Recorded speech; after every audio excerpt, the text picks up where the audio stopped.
Modern Volume 2, Passage 28 की dictation. Ready, start.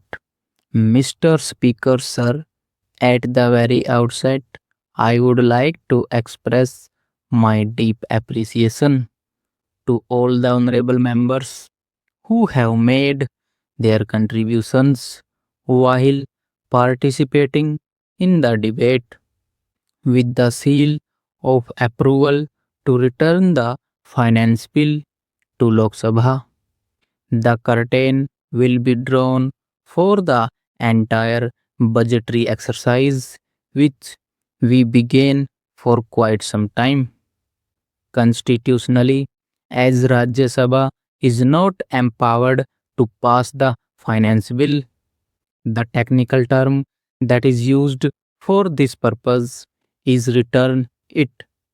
For certain reasons, we had to condense the session and do away with the second leg of it. That is why, after 2006, the full finance bill, including the entire union budget, is being passed before the 31 March, the end of the financial year. In 2006, we had to do the same thing because of the same situation. Sir, one point was raised by my good old friend. He and me together were in Rajya Sabha for quite some time. I do agree with him that we should have more time for discussing issues relating to money, finance, planning, and development. To be very good frank, I spent almost 30 years of my life in this house as a member and sometimes as a minister. Even I had the privilege of being the leader of the house as well. But many a time I found that even in the discussions on matters related to money, finance, planning, and development, the contribution of Rajya Sabha is not less to that of any other house. But here we shall have to find out a mechanism. It is not a question of apportioning blame because we all are collectively victims of the situation which we ourselves are creating, where non issues or less important issues are taking more time than the real issues. We shall have to find a way out where constructive, informed, structural discussions and debates on important issues could take place.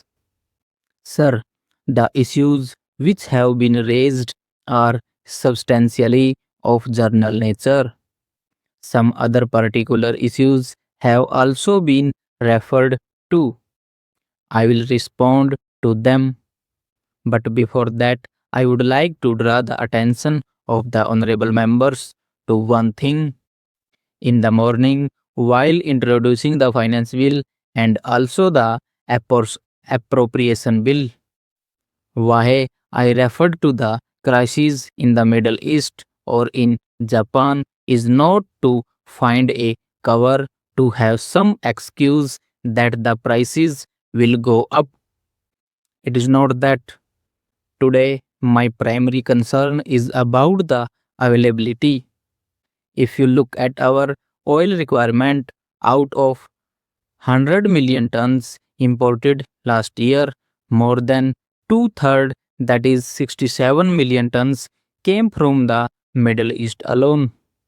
Therefore, if the situation remains unstable there, it is quite natural for anyone to express concern and to hope and try to restore normalcy, peace, and stability in the region, because our interests, our vital interests, are linked to that.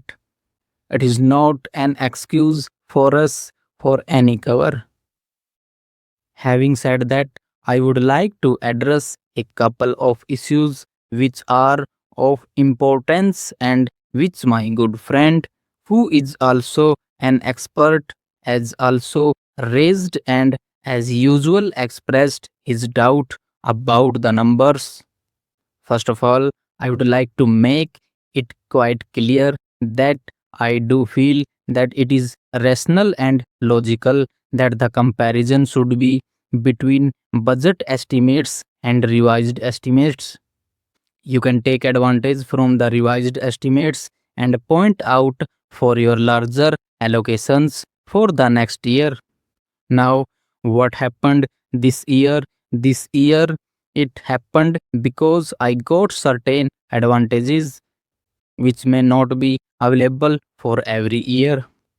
But at the same time, we will have to appreciate the next year if these additional resources are not available. This additional allocation may not be possible.